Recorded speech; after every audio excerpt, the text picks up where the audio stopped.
On parlera aussi des noms de domaine expirés, hein, sujet très à la mode et très utile pour toutes les problématiques liées au référencement. Donc on verra qu'il y a des choses à pas trop faire ou avec des risques à mesurer et à connaître pour si vous lancez autour des noms de domaine expirés. Et puis on verra également des outils de surveillance et des études de cas sur ces différents aspects. Alors, merci beaucoup de me permettre d'intervenir donc ce matin. Moi, je suis un passionné des noms de domaine. Je suis tombé dedans en 2004 maintenant, donc à travers des expériences auprès de bureaux d'enregistrement, donc plutôt spécialisés sur les grands comptes. J'ai fait le choix de créer ma structure donc en 2016 qui s'appelle Solid Names avec Anthony Don, donc mon associé. Aujourd'hui, on est 6 collaborateurs. Le siège est basé à Bordeaux. Et comme je dis, j'adore parler des noms de domaine. Donc, je le fais également en école de commerce, principalement dans le groupe Omnes, donc l'INSEC et Subdepub entre autres. Et puis, vous avez différentes coordonnées là, donc ce sera avec plaisir pour continuer à échanger, bien entendu, lors de la pause déjeuner, mais aussi éventuellement sur les réseaux. Alors, quand on commence à parler des préjudices que peuvent subir les marques sur Internet, ce qu'on a beaucoup, c'est tout ce qui est lié à la contrefaçon. Donc, quand on évoque les termes de contrefaçon, forcément, on peut penser au domaine de la mode, mais on va voir que ça touche vraiment tous les secteurs d'activité. Donc, quand on fait de la surveillance, on voit qu'il y a des sites de contrefaçon qui vont se lancer. Donc, que ce soit des chaussures de sport, que ce soit des vêtements de marque, avec souvent des indicateurs qui vont être le prix qui va être bas. Un site de plus ou moins bonne qualité. Puis il y a des contrefacteurs qui n'hésitent pas donc à reprendre des noms de marques. Donc tous les cas que je vais vous montrer, c'est des cas qui ont été jugés et sur lesquels les marques ont pu récupérer ces noms de domaine. Mais il y a des contrefacteurs qui ont quand même certains culots. Prenez celui-là, Montblanc, associé au terme officiel, carrément, enfin en anglais, montblancofficiel.com pour vendre quoi? De la contrefaçon de stylo Montblanc, tout simplement. Le culot est quand même assez impressionnant. Donc on pense au secteur de la mode, mais la contrefaçon touche vraiment tous les secteurs d'activité. Donc ça peut être les masques pour les masques de plongée Décathlon, ça peut être des jouets pour enfants, comme ici avec Disney, ça peut être des cigarettes électroniques. Récemment, on a même eu des fausses tronçonneuses que vous pouvez acheter en ligne, donc très dangereux. Attention à ne pas acheter des tronçonneuses sur ce site là-dessus. On a ce type d'arnaque qui est forcément très dangereux avec tous ces secteurs d'activité. Autre préjudice qu'on peut retrouver aussi fréquemment, c'est toutes les problématiques qui sont liées au phishing. Alors le phishing, historiquement, on pense au domaine bancaire avec des faux sites de ce type, authentification créditmutuel.com, où je vais rentrer mes identifiants bancaires. Bien entendu, c'est le faux site du Crédit Mutuel, donc il faut faire attention. On a des campagnes, phishing, c'est vraiment toutes les techniques qui vont être utilisées par les fraudeurs pour essayer de collecter des données personnelles à des fins de commettre des infractions. Donc ce qui peut être intéressant comme données à récupérer, ça peut être vos données bancaires. Alors là, vous avez un cas avec leclerc.link par exemple, où un fraudeur a enregistré ce nom de domaine et puis envoyé des emails où il disait, suite à une erreur technique, vous avez été victime d'une surfacturation de notre part, de la part de Leclerc à 12,39 €. Donc on va vous rembourser. Ah, sympa Leclerc. Bon, alors, je mets mes prénoms, nom, le nom de ma société, etc. Et puis, on me demande aussi mon numéro de carte bleue, l'expi et même le crypto, tout simplement, pour ça, vous voyez sur cet élément-là, bien entendu, une arnaque. On est le week-end de Pâques, chocolat, Milka. Milka ici vient de mettre en garde, il y a eu un faux concours, un faux jeu concours, ou même chose, on a essayé de récupérer les données personnelles des personnes qui tombaient dans le panneau pour obtenir des chocolats Milka gratuits. C'est encore des arnaques, des faux sondages, ça existe énormément. Donc tout ça, c'est des pratiques malveillantes avec des sites qui sont déployés sur des noms de domaine cybersquattés, c'est-à-dire des noms de domaine qui contiennent le nom de la marque, parce que aujourd'hui, pour enregistrer un nom de domaine, il y a zéro contrôle. Si je veux enregistrer leclerc.link, du moment qu'il est disponible, OVH, au The Switch, au One and One, Gandhi, personne va me dire attention, c'est le nom d'une marque. Personne. Techniquement, il est disponible, je peux enregistrer ce que je veux. Donc on a ce type d'usage malveillant où c'est assez visuel, comme on le voit ici, mais il y a un aspect qui s'est beaucoup développé ces dernières années et qui est un petit peu moins connu, c'est tout ce qui est lié au nom de domaine, mais sur l'aspect mail. Quand vous avez un nom de domaine, vous pouvez aussi, bien entendu, envoyer des mails avec ce nom de domaine. Et là, il y a plein de pratiques malveillantes et peut-être des cas assez étonnants. Je pense qu'on a tous rêvé, quand on était étudiant par le passé, de connaître les sujets d'examen d'avant, non? Non, c'est tout simple. Ça serait super si on avait le sujet d'un examen. Mais là, vous avez un étudiant de l'Université de Paris qui a enregistré uparis5.fr et qui s'est fait passer pour le directeur en fait de l'université et qui a contacté la personne qui était en charge de l'examen pour lui dire envoie-moi le sujet de l'examen, carrément. Bon, bonne idée.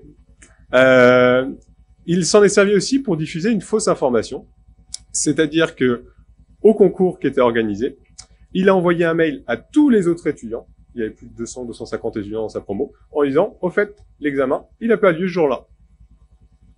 Et les gens sont tombés dans le panneau parce que l'adresse mail était très proche en fait du nom de domaine officiel de l'université de Paris. Alors, on a des gens qui vont diffuser de fausses informations. Ici, le cas des étudiants est assez sympa sur la pratique. Mais on a aussi des gens qui vont essayer de gagner de l'argent de cette façon-là, hein, en faisant ce type de fraude. Prenez Glids. Alors, Glids, pas connu a priori du grand public, hein, à moins que vous soyez spécialisé dans les constructions dans le domaine immobilier. Là, on a des gens qui essayaient de se faire passer pour Glids, tout simplement pour se faire payer des factures. Avec des factures qui pouvaient monter sur des montants assez importants.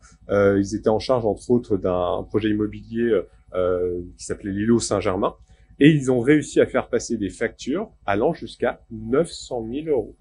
En gros, les mails étaient envoyés de glids-fr.com, alors que leur site officiel doit être glids.fr ou glids.com, et des personnes sont tombées dans le parmi.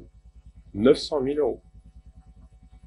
Donc, on peut diffuser de fausses informations, on l'a vu avec l'étudiant, on peut récupérer de l'argent avec des factures impayées, mais on a aussi une recrudescence d'arnaques à la livraison, à l'escroquerie de marchandises. Beaucoup dans le domaine immobilier, beaucoup dans le domaine aussi des grandes enseignes de distribution, etc.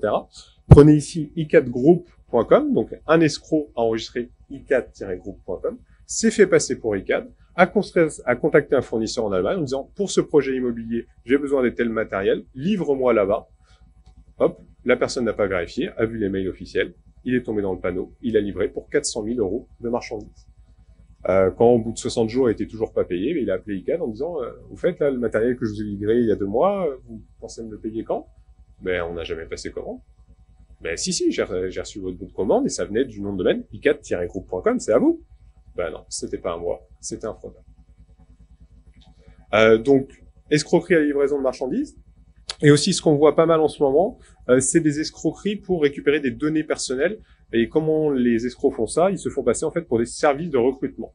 Là, prenez le nom de domaine kp-mg.com, hein, donc avec un tiret au milieu. Là, la personne se faisait passer pour le service des ressources humaines de KPMG en disant que vous avez été retenu pour tel poste, etc.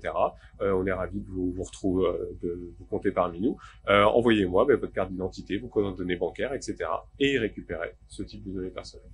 Donc, il faut faire très attention à un nom de domaine. C'est pas uniquement un site internet. C'est aussi des mails qui sont associés et on peut avoir des usages très malveillants autour de ces mails. Et vraiment, donc le métier de notre société, c'est de faire de la surveillance de marque parmi les noms de domaine. Et on voit beaucoup d'arnaques qui sont liées à l'usurpation d'identité par mail. Le cas qui a été le plus médiatisé, mais qui commence à dater un petit peu maintenant, c'était en 2016, c'était avec Vinci. Comme ça, il y a eu un communiqué de presse qui était parti où on pensait que c'était Vinci qui annonçait une perte très importante de son chiffre d'affaires, alors que c'était pas un communiqué de presse qui partait de Vinci. Vinci avait perdu 20% de sa valeur boursière suite à ce faux communiqué de presse via un nom de domaine déposé à 10 € chez OVH. 20% de la valeur boursière de Vinci. Bon, ça fait un peu peur. Et puis, pour les anciens, et je pense qu'il y en a quelques-uns dans la salle, il y a le cybersquatting un peu à l'ancienne. J'essaye d'enregistrer un nom de marque pour le revendre à la marque plus cher, tout simplement. Alors ça, c'est une pratique qui a été très répandue fin des années 90, début des années 2000, mais qui perdure encore. Je dirais qu'aujourd'hui, c'est encore 20-25% des dépôts de noms de domaine frauduleux, où je vais mettre le nom de domaine sur ce qu'on appelle une page parking. C'est une page où il va y avoir des liens sponsorisés. La personne gagne un petit peu d'argent s'il y a des personnes qui cliquent, mais les revenus publicitaires sont vraiment rikiki. Mais là où il va espérer gagner de l'argent, c'est en fixant en fait le nom de domaine à la vente de cette façon-là. Donc Leclerc, ça peut être Leclerc à l'identique, vous voyez, en .nl qui est l'extension des Pays-Bas, où il demandait 5 000 $. Ça peut être la marque associée à un terme qui est lié à son activité, un service honnête par exemple, ici à 700 $. Ou ça peut être des problématiques dites de typo-squatting, donc ça va être avec des variantes typographiques. Là, vous voyez, c'est pas moi qui me suis trompé dans l'écriture de Thalys, hein, c'est le typo-squatter, le cyber-squatter, qui a inversé, en fait, entre le Y et le L à ce niveau-là. Pourquoi ils font ça? Parce qu'il y a des marques qui payent. Tout simplement. Il y a des marques qui payent encore. Le PSG a racheté, par exemple, paris-saint-germain.com au printemps dernier, 9 000 $. Pourtant, les marques disposent aujourd'hui d'un cadre législatif qui permet de résoudre tous les cas qu'on vient de voir. Ok. Donc, Obad n'était pas obligé de payer 3 000 € la personne qui avait enregistré obad.ch pour la Suisse pour aller sur le marché suisse. Il aurait pu utiliser une procédure qui est très connue dans le domaine des noms de domaine, qui s'appelle l'UDRP. Alors, j'ai essayé de vous expliquer rapidement comment ça fonctionne. Cette procédure extrajudiciaire, elle est rendue par l'OMPI, donc c'est l'Organisation mondiale de la propriété intellectuelle, hein, qui est basée à Genève. Elle a quand même un premier frein, c'est qu'elle est payante. Elle coûte 1 500 $. Et c'est à la charge du requérant, donc la personne qui est victime d'un préjudice, de payer cette somme-là. Et tout ce qu'il va obtenir, c'est le transfert ou l'annulation du nom de domaine. Alors, je recommande aux clients qui veulent faire ça d'obtenir le transfert et pas l'annulation, parce que si le nom de domaine est annulé et supprimé, on retombe dans le domaine public. Et vous savez ce qui se passe avec les noms de domaine qui retombent dans le domaine public. On va le voir sur les noms de domaine expirés d'ici quelques instants. C'est quand même un frein important pour les marques. C'est-à-dire qu'il faut quand même payer 1 500 $, plus souvent les honoraires du cabinet juridique qui vous représente. En gros, ils prennent 1 500 € aussi. Donc, en gros, je paye 3 000 pour récupérer obad.ch. Qu'est-ce que je fais? Est-ce que je paye le cybersquatter ou est-ce que j'engage la procédure? Nous, on recommande à nos clients d'engager des procédures. Même si on n'est pas juriste, c'est pas notre métier, on ne propose pas ces prestations-là. Pourquoi on recommande de ne pas payer un cybersquatter? Parce que déjà, sur le principe, payer quelqu'un qui vous vole, c'est quand même particulier. Hein. Dans la vraie vie, on aurait du mal à imaginer ça. Et ensuite, ça va encourager le cybersquatter. Ah, j'ai enregistré obad.ch, il m'a racheté 3000. Tiens, il y a obad.it en Italie qui est disponible. Il y a obad.cz en République tchèque qui est disponible. Si à chaque fois que j'achète 10 et que je le revends 3000, c'est pas mal. Hein. Et là, je monte pas de site, rien. Donc, faire ça, payer quelqu'un qui vous vole, ça encourage la personne à continuer à vous voler. Donc, il y a cette procédure qui est payante, malheureusement, où vous n'obtenez que le transfert du nom de domaine, mais elle a le mérite d'être rapide. En 2 mois, c'est réglé. Par rapport à la justice traditionnelle, c'est donc très rapide. Elle est internationale et contradictoire. Donc, internationale, c'est vous avez un litige avec un Tchèque, avec un Chinois, avec un Togolais, avec un Africain, avec un Brésilien. Vous vous en fichez, entre guillemets, la procédure sera appliquée. Pourquoi? Parce que le registrar, s'il n'applique pas une décision de l'OMPI, il perd son accréditation potentiellement. Donc OVH ne va pas s'inviter à dire non, je ne fais pas le transfert du nom de domaine quand il y a ce type de décision. Il y a 3 critères à respecter pour gagner cette procédure-là, et ces 3 critères, ils sont cumulatifs. Premier, c'est être titulaire d'une marque enregistrée. Pas de marque, pas de procédure. Donc si vous avez juste un nom de société, vous ne pouvez pas utiliser cette procédure. Il faut que votre marque, elle soit enregistrée. Il faut prouver que la personne n'a pas d'intérêt légitime à exploiter ce nom de domaine. J'évoquais le cas de Leclerc. Si vous allez sur le site leclerc.fr, vous verrez que c'est pas le site de Leclerc, c'est un passionné des Charles Leclerc. D'accord. Et Leclerc a perdu la procédure parce que la personne a dit j'ai un intérêt légitime, premier arrivé, premier servi, j'ai leclerc.fr et je suis un passionné des Charles Leclerc et j'ai fait un blog sur les Charles Leclerc. Oui, tu as un intérêt légitime à avoir leclerc.fr. Bon, il sera appelé Monsieur Leclerc, il aura le droit aussi, hein, c'est un patronyme très répandu pour ça. Et troisième point, c'est utiliser le nom de domaine de mauvaise foi. Et tout ce qu'on vient de voir juste avant, vendre de la contrefaçon, usurper l'identité de quelqu'un, déposer le nom de domaine d'une marque dans l'espoir de lui revendre, tout ça, bien entendu, ce sont des enregistrements qui sont faits de mauvaise foi. Donc cette procédure, 90% des décisions sont rendues en faveur des ayants droit, c'est-à-dire des marques qui ont engagé ce type de procédure. Un petit point, cette procédure extrajudiciaire, je crois que j'ai oublié de le dire au tout début, elle est valable pour l'ensemble des extensions génériques .com, .net, .org, etc. Les nouvelles extensions aussi Internet qui sont arrivées. Alors je dis nouvelles, c'est encore leur nom, même si ça va faire bientôt 10 ans. Donc le .bzh, le .paris, le .ninja, le enfin, il y en a 1000, hein, donc je vais pas toutes les faire, mais elles sont valables, et aussi la grande majorité des extensions pays. On a un cas un petit peu spécifique, c'est la France. En France, on a une procédure spéciale qui est rendue par l'AFNIC. Donc l'AFNIC, pour ceux qui connaissent pas, hein, c'est le registre des noms de domaine qui s'occupe du .fr, hein, c'est un statut associatif. Et ils ont une procédure qui s'appelle Sireli. Gros avantage, elle est moins chère. 250 €, et si vous gagnez, on vous rembourse 150. Bien. L'intérêt du requérant est élargi.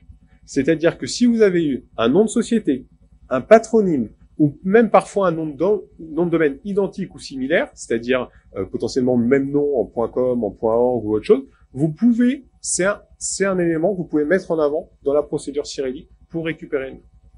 Et un autre point important qui va nous intéresser, qui va faire la transition sur les noms de domaine expirés, c'est que l'ancien titulaire du nom de domaine, qui a oublié de le renouveler, par exemple, peut utiliser la procédure Sireli pour essayer de le récupérer.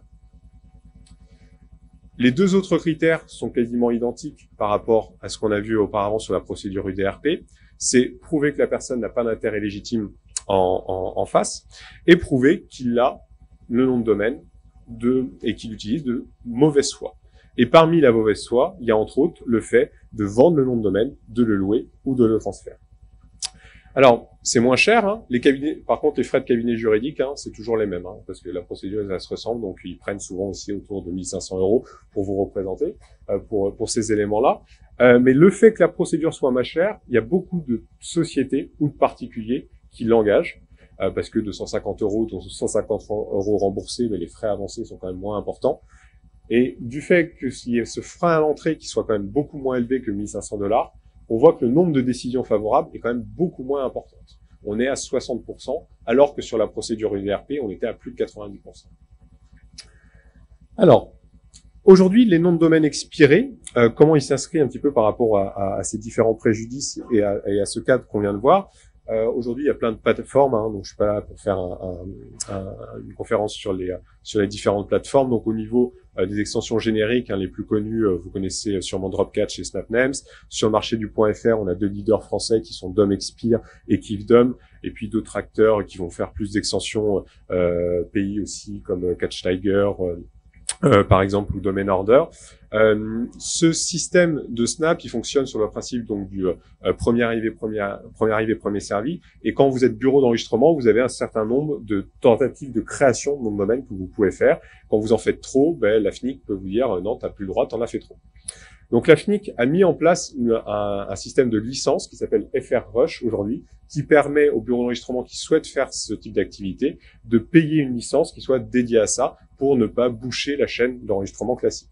Bon, il y a encore quand même beaucoup de plateformes de snapping qui ont des partenariats avec des bureaux d'enregistrement, malgré le fait que ce soit complètement illicite et interdit par l'AFNIC. On sait tous que ça existe encore.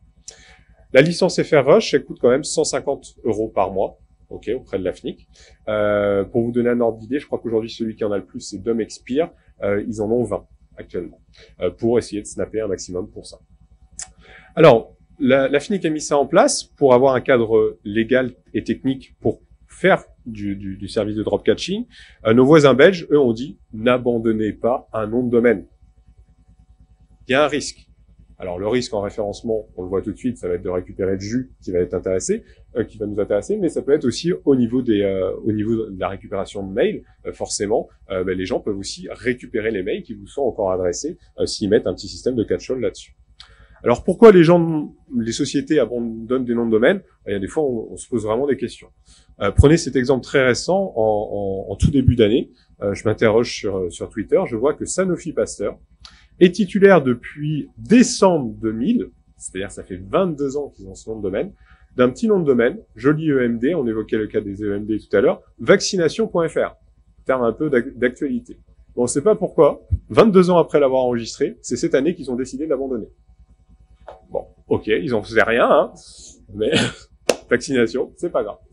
Bon, on a alerté quand même un peu sur Twitter, etc. Même l'AFNIC a retweeté ces éléments-là. Bon, ben finalement, ils n'ont pas réagi et donc le nom de domaine a été abandonné et a été récupéré. C'est parti à 1 600 € aux enchères, pas très cher. Donc ça peut être un choix délibéré de Sanofi de dire vaccination, on s'en fiche, on l'abandonne au bout de 22 ans, alors qu'on avait ce nom de domaine. Pourquoi pas?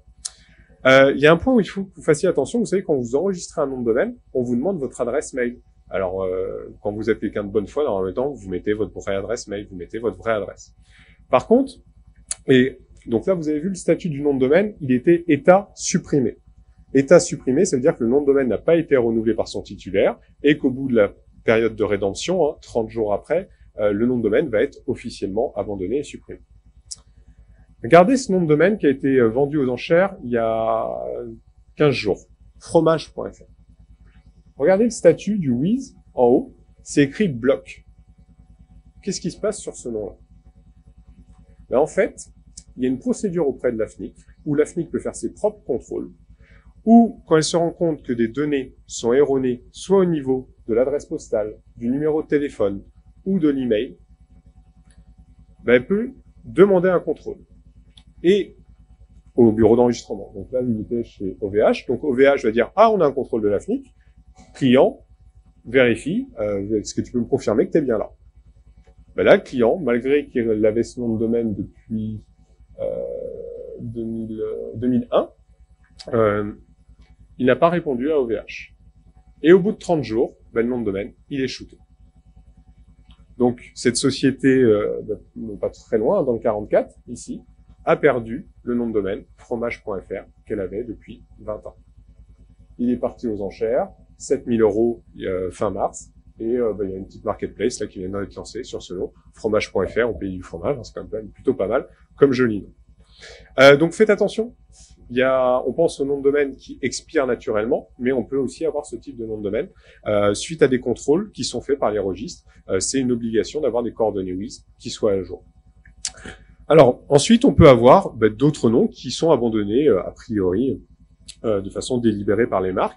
Encore un cas très récent ici, on a Soon. Soon, donc c'était l'ancienne application mobile d'AXA Bank, c'était ce site internet qui a été abandonné par AXA Bank et qui est parti aux enchères à 7 900 € le mois dernier aussi chez Kifdom. Alors là, vous vous dites, bon, Soon, c'est un joli nom, etc. Par contre, la personne qui prend ce nom-là, qui a des backlinks qui sont a priori plus dans l'univers de la banque ou autre, si elle refait un site dans cet univers, là, il y a un gros risque juridique. Parce que AXA Bank, ils sont encore titulaires de la marque. Et donc, si la personne l'utilise dans ce même univers, là, la marque pourrait sûrement répondre aux 3 critères qu'on a vus tout à l'heure en procédure Cyril. Soon, là, pour l'instant, c'est ça. Un site de people pour ça. Alors, c'est quelqu'un qui est dans la salle qui l'a? Non? Non. Alors, il y a des cas un peu plus risqués. On a entendu beaucoup parler l'année dernière. C'est une vente pour Funhouse, donc qui est partie à 6 000 € aux enchères l'année dernière. Hop, site fermé. Ils disent en France, on a fermé l'activité. Plein de backlinks, etc. Un site qui est sorti et qui traite quand même des téléphones aujourd'hui, alors que la marque est encore valide en France et Union européenne. Et la marque, vous prenez en Espagne, ça existe encore, cette enseigne-là. Là, pour moi, il y a un risque juridique à réexploiter ce nom de domaine pour ce secteur d'activité-là. Ça aurait été quelque chose de complètement différent, pas de problème, comme sur le cas de Soon. Là, je prends un risque juridique. Est-ce que je mets les 6 000 ou pas? C'est à vous de voir, mais potentiellement, je pense que la marque peut le récupérer en procédure Cyril sans difficulté.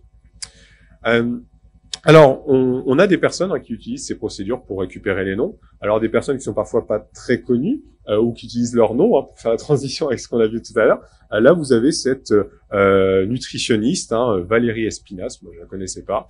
Ça, c'était son ancien site avant. Elle a eu un problème avec son agence web. Le nom de domaine a été abandonné, est retombé dans le domaine public. Proum. Et ça a été ça.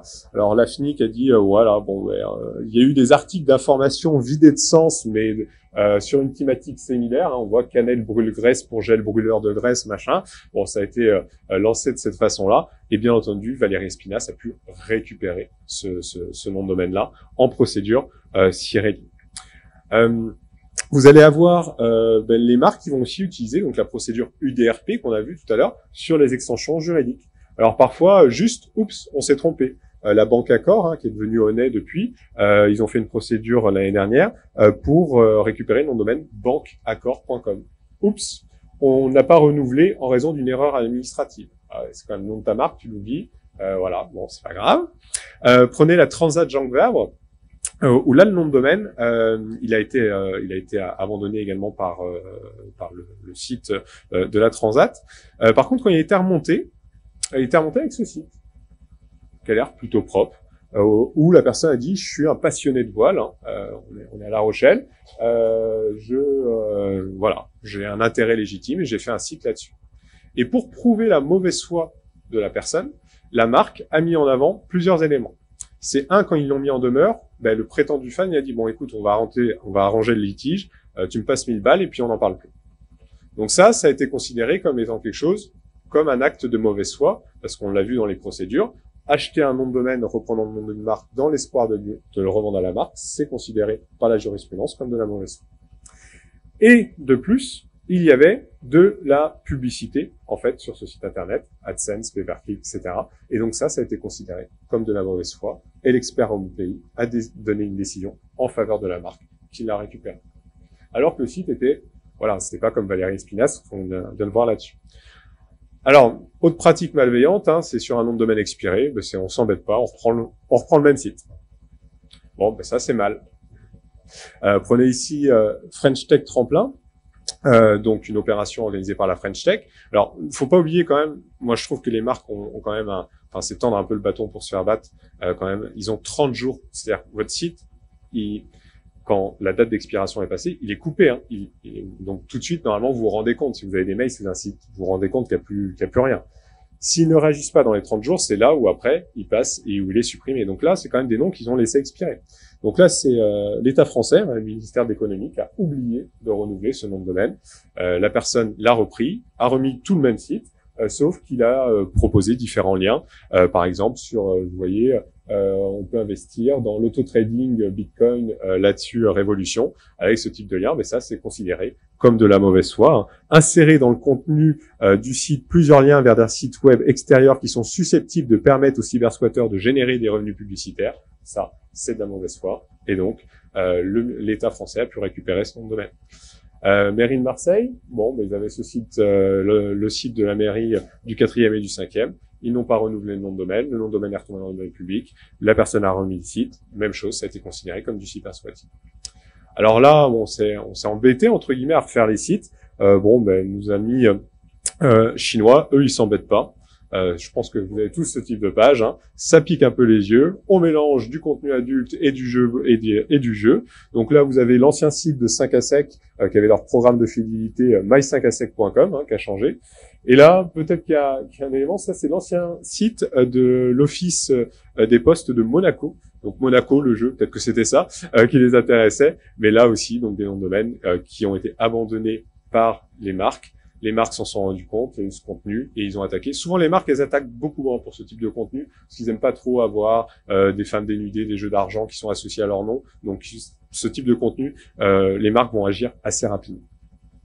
Alors, comment les marques font, tout simplement, pour être alertées? Il y a des prestations de surveillance qui existent, où en gros, j'ai une marque, Fairing, j'ai un nom de domaine qui est enregistré reprenant la marque, la marque va recevoir une notification. C'est des services qui sont payants et qu'utilisent les marques pour être alertés. Alors, il y a des marques qui sont plus ou moins faciles à surveiller. Prenez ce nom, boîte de chauffage. On sent un peu la saison, aujourd'hui il fait beau, il n'y a pas besoin de boîte de chauffage. On se dit, le site, tout savoir sur le boîte de chauffage, c'est super, nickel. Le site, a priori, est en train de grimper en termes de trafic. Sauf que le nom de domaine, c'est nfboitechauffage.org. C'est quoi le problème là? Est-ce qu'il y a un problème? Le NF. NF, en effet, c'est une marque norme française qui appartient à l'AFNOR. Et ici, on a un titulaire qui tente d'attirer à des fins commerciales des internautes à la recherche de boîtes de chauffage certifiées NF sur son site. Ça, c'est considéré comme de la mauvaise foi. Et l'AFNOR a pu récupérer ce nom de domaine. C'est une décision de cette semaine qui a été rendue à ce niveau-là. Alors, je pense que c'est lié parce qu'a priori le nom de domaine a été déposé depuis un petit moment. On voit qu'il commençait à être visible, enfin qu'il grimpait. Donc je pense qu'ils l'ont vu de cette façon-là.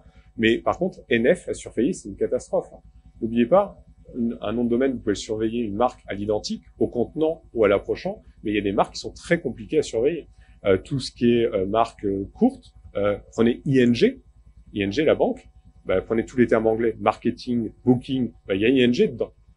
Donc il y a des paramétrages à faire qui peuvent être vraiment très compliqués. Vous avez tous les marques qui sont des prénoms, Paul, Céline, etc. Là vous allez prendre tous les Nicolas, vous allez prendre tous les noms qui sont enregistrés de cette façon-là. Vous avez les marques qui sont des mots du dictionnaire, les Total ou autres. Donc c'est du boulot. Et là, NF, je peux vous dire que c'est du boulot à surveiller quand on fait de la surveillance de marque. Donc ils ont ça pour être alertés des nouveaux dépôts. Ils ont ça aussi pour être alertés quand un nom de domaine retombe dans le domaine public. Là, j'ai chinapeugeot.com, il retombe dans le domaine public, il vient d'être passé en pending delete. On va avoir l'information de cette façon. Et ce que font aussi les marques, c'est qu'elles peuvent pas attaquer parce que parce qu'à chaque fois c'est 1500 $ plus les frais du cabinet juridique. Donc même s'ils ont des gros budgets, on peut pas tout attaquer. Et donc ils vont surveiller ce qui se passe sur un nom.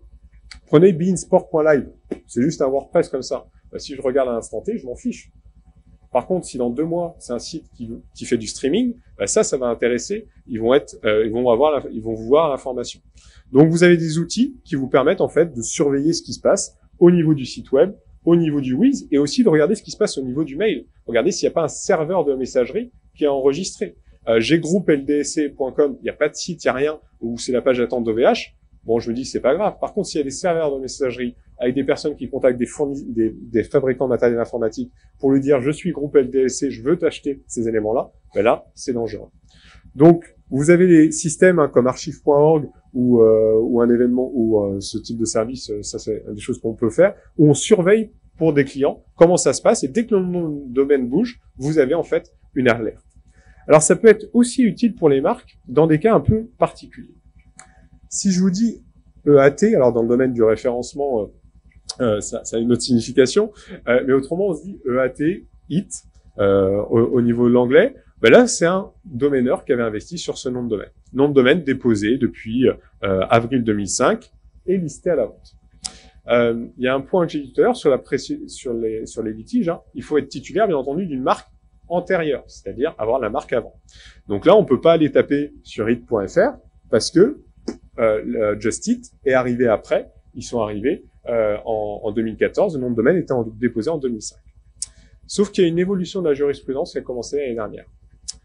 Le site est devenu ça en 2018, c'était plus listé à la vente, donc il proposait un service concurrent. Il reprenait un petit peu des éléments graphiques, et la FNIC, pour la première fois, n'a pas pris en compte la date de création du nom de domaine, mais la date de renouvellement. Et elle a considéré qu'il y avait un usage de mauvaise foi qui portait atteinte à Just It. Et donc, elle a rendu le nom de domaine à Just It. Alors qu'on avait quelqu'un qui l'avait déposé en 2005, de bonne foi, entre guillemets, un domaineur qui avait enregistré le nom de domaine dans le but de le revendre. Et la marque n'était arrivée qu'à ce moment-là. Et ça, c'est important de surveiller. Parfois, nous, on fait beaucoup de rachats de noms de domaine pour nos clients quand ils lancent des nouvelles marques, et parfois, ils n'arrivent pas à avoir des noms. Et on peut les surveiller, parce qu'on peut rebattre les cartes parfois. Alors, on a vu une tortue tout à l'heure. Là, je vais vous montrer un petit requin. Baby Shark, ça parle à certains d'entre vous? Ouais, j'ai des jumeaux de 3 ans, donc je sais ce qu'il en est. Donc, Baby Shark, ici, ce nom de domaine avait été déposé depuis 2001. Et il y a un domaineur qui l'a racheté en 2020 pour 6 000 $. Donc le nom de domaine, il n'a pas expiré. Il a juste changé de main. Sauf qu'en 2020, quand il y a eu le rachat, la marque avait du coup été déposée par la société coréenne en 2018 avec le nombre de vues incroyable qu'on récupère là-dessus.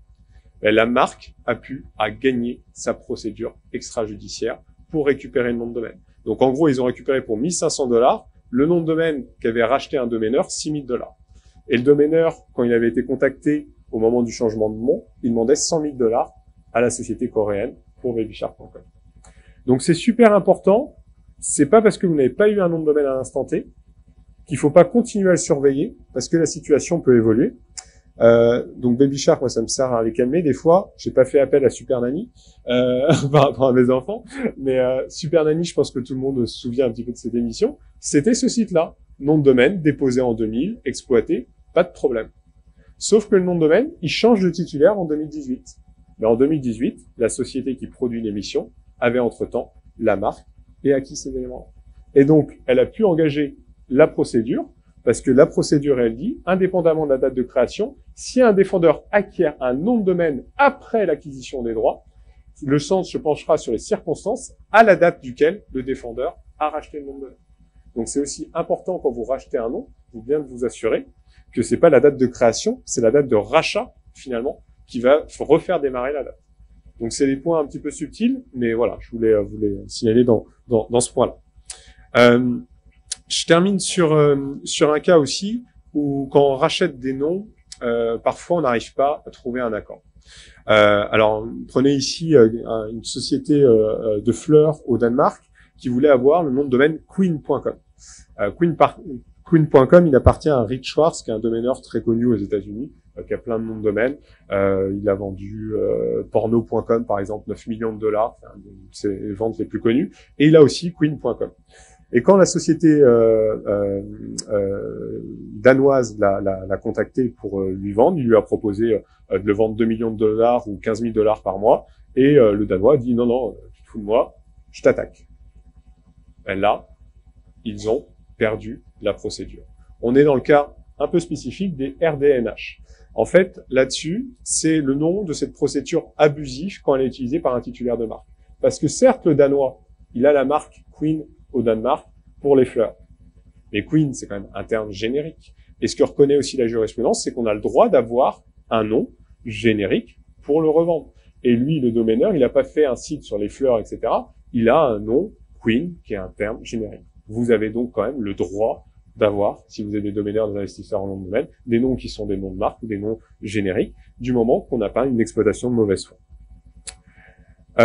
Dernier cas ici, avec The Sun, donc on connaît, je pense que tout le monde connaît le tabloïd, et là vous avez un domaineur donc qui avait ce nom de domaine-là. Il a été contacté par le tabloïd, et le tabloïd a fait une première offre à 300 000 dollars. Là la personne dit « Non, j'en veux 700 000 ». Le tabloïd revient à la charge, 2 ans après, il propose 600 000. Et là le domaineur il dit « Non, 2,5 millions ». Le tabloïd le prend mal, ils attaquent, et ils perdent aussi. Ils perdent aussi parce que c'est un domaineur qui a des dizaines de milliers de noms, que The Sun, ben, c'est le soleil, comme aujourd'hui, pas de problème. On a le droit d'avoir ça. Après, petit avis personnel pour faire pas mal de négociations pour nos clients. Quand vous avez thesun.com qui vous propose 600 ou 700 000, et puis à 100 000 dollars près pour racheter le nom de domaine, je vends. Je vends, sincèrement, parce que qui pourra racheter ce nom de domaine-là à ce moment de temps-là? Et qu'est-ce qu'on vient de voir sur les procédures d'avant? C'est-à-dire, s'il change de main, il faudra que le nouveau titulaire l'exploite pour quelque chose qui n'a rien à voir du tout avec The Sun. Donc, la probabilité qu'une autre grande marque s'appelle The Sun avec autant de budget, elle est quand même assez limitée. Donc, il faut savoir vendre aussi certaines fois au bon prix. J'ai le cas assez récent d'une licorne qui s'est lancée, qui voulait absolument son nom, et il voulait l'avoir avant le communiqué de presse. Avant le communiqué de presse. On allait jusqu'à 250 000 dollars. Ils ont dit non. Ils ont sorti le communiqué de presse, ils ont communiqué sur le nom. 6 mois après, j'ai la personne qui m'a dit, 250 000, c'est toujours valide? Non. Plus besoin. Ils avaient fait un rebranding, ils avaient changé de nom. La personne avait 250 000 là. Un appart, maison, alors je suis pas spécialiste du marché Rochelet là-dessus, mais voilà, j'avais ça, je l'ai pas vendu, trop tard. Donc il faut savoir aussi vendre parfois au bon prix là-dessus. Donc juste pour terminer, un petit conseil de façon générale, pensez à avoir des données Wiz à jour pour vos noms de domaine, comme je vous l'ai indiqué tout à l'heure, c'est primordial pour éviter ce qui est arrivé à fromage.fr. Pensez à bien utiliser vos noms de domaine, aussi à bien les rediriger. J'ai le .com, j'ai le .fr, je fais rediriger mon .com vers mon .fr ou mon .fr vers mon .com là-dessus. Et puis à la question qu'on a souvent, c'est qu'est-ce que je dois déposer? Nous, ce qu'on recommande à minima pour une marque, c'est d'avoir son .com et son .fr quand on est sur le marché français. Si je suis sur l'Espagne, c'est le .com et c'est le .es. C'est vraiment la base. Tous les internautes, hein, la réflexion, c'est soit le .com, soit leur extension nationale à ce niveau-là. Et puis, vu qu'on peut pas enregistrer dans tout, parce que c'est impossible, vous avez vu toutes les extensions qui existent, c'est de mettre en place une prestation de surveillance pour être alerté s'il y a des modifications à ce niveau-là. Je crois que j'ai respecté tout à vous.